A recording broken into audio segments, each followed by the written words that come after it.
Nata e 21, lufta e Hendekut. Mosfitimi i luftës së Uhudit nga muslimanët o i bija ime nuk solli ndonjë ndryshim në vetë muslimanët e Medinës. Muhamedi nderohej dhe respektohej prej tyre si më parë. Ai ishte sunduesi i tyre dhe profeti i Zotit.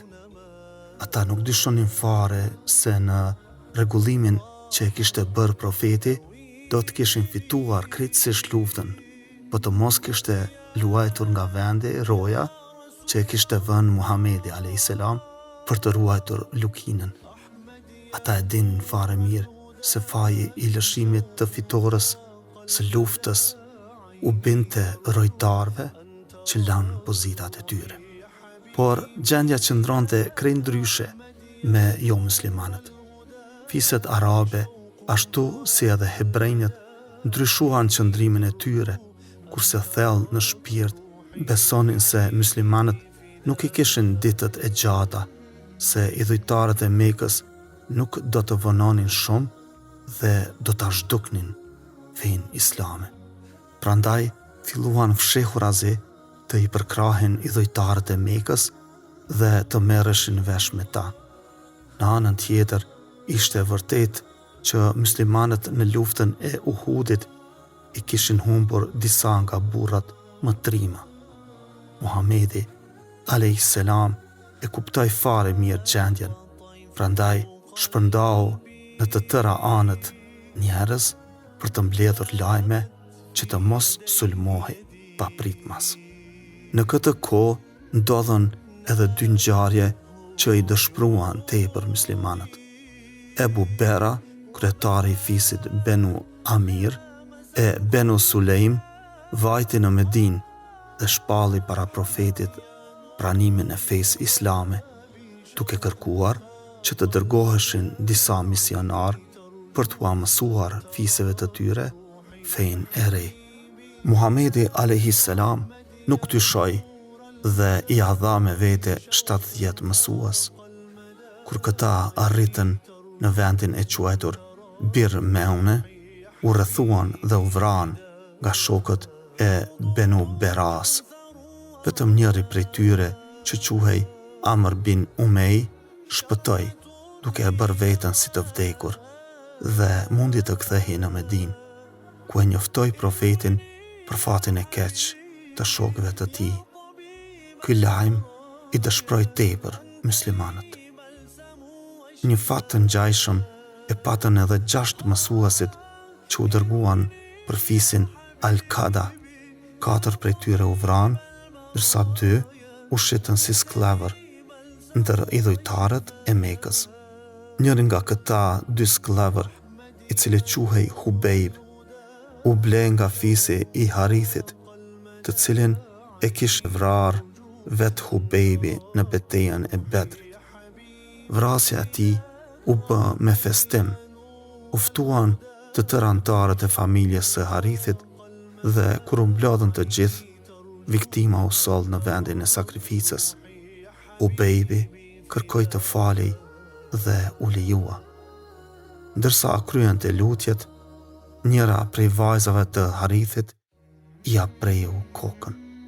Tjetri, Zeidi, u ble nga një familje po për të njëjtin qëllim. U vra dhe ai në mes të një grupi të madh idhujtarësh dhe vetë Ebu Sufjani dëshmoi mbytjen e tij. Të dy dëshmorët dhanë jetën pa treguar kurfar dobësie. Këto lajme e dëshpruan shumë Muhamedin a.s. Por ai e dinte se ishte koha e hakmarrjes. Ishte koha të përgatitej për ngjarje më të rëndësishme. Ebu Sufjani vazhdonte përpjekjet për të mbledhur sa më shumë luftëtar rreth tij. Ai mundi të siguronte jo vetëm ndihmat e idhujtarëve të Mekës, por edhe të shumë viseve përreth, si dhe të disa hebrejve Medinas. Fuqia e Mekasve arriti në 20.000 vetë. Kësaj here, Mekasit nuk dyshonin në fitoren e armëve të tyre. Muhamedi u lajmërua për nisjen e fuqisë armike dhe për numrin e madh të tyre. Me njëherë mblodhi shokët dhe biseduan se si mund të broheshin nga ky sulm i madh, i cili kishte për qëllim shkatrimin e muslimanëve. Selman Farisiu nga Persia propozoi që të hapnin një hendek të thellë dhe të gjerë rreth qytetit. Ky propozim u pëlqye nga të gjithë. Me njëherë filluan punën. Medina ishte e mbrojtur nga 2 anë, në njërin nga muret e larta të shtëpive dhe në tjetrën nga disa gurë të mëdhenj, kështu që duheshin hapur endeqe vetëm në 2 anë. Muslimanët punuan me zell dhe energji, duke ngritur dhe ulur lopatat, ata këndonin pjesë të Kur'anit. Me to kërkonin ndihmën e Perëndisë. Muhamedi a.s. punoi vetë si një punëtor i thjesht. Profeti nuk la rast pa provuar me vepra se puna është nder e lavdi. Hapi hendek me shokët, mbarti dhe e gur mbi shpinë.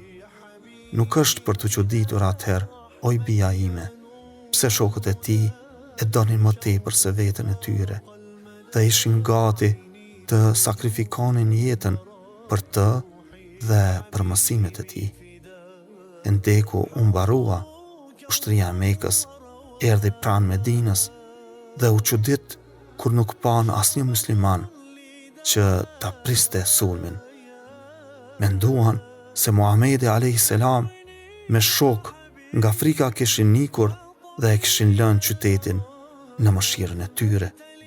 Por kur e sulmuan qytetin, shumë prej tyre ranë në hendek. U habitën nga kjo mënyrë mbrojtjeje, me që për arabët kjo ishte një gjë e re. Muslimanët ishin të qetë dhe kishin besim të plot se Zoti do t'ju ndihmonte, kurse sulmet e idhujtarëve do të dështonin. Muhamedi a.s. nuk pushonte së luturi duke kërkuar ndihmë dhe mbrojtje nga Perëndia. U bën disa ndeshje individuale. Muslimanët dolën fitues.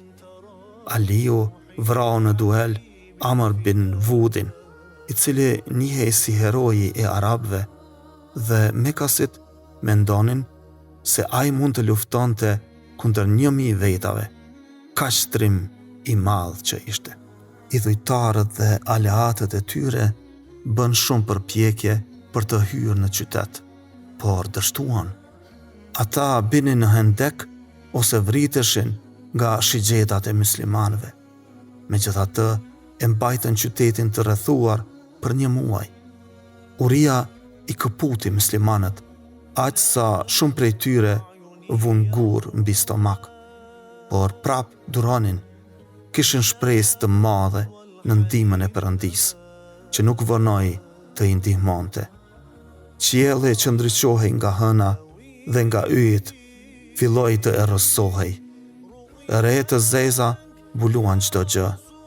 Një furtunë e madhe shkuli çadrat e Mekasve. Një rrebesh i madh filloi të binte mbi ta. Idhujtarët u tmerruan. Besuan se qielli u zemrua me ta. Filluan të eknin si pa kokë. Të gjithë u adhan këmbëve kahmeka, duke lënë çdo plaçk që kishin me vete për ta shpëtuar jetën.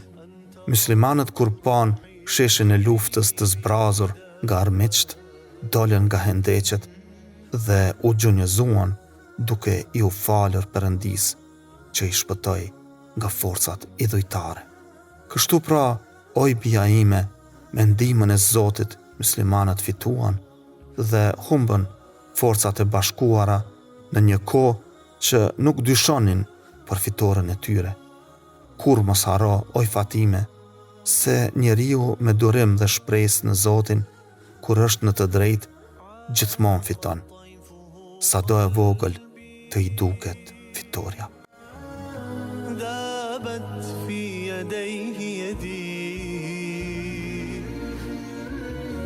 نادته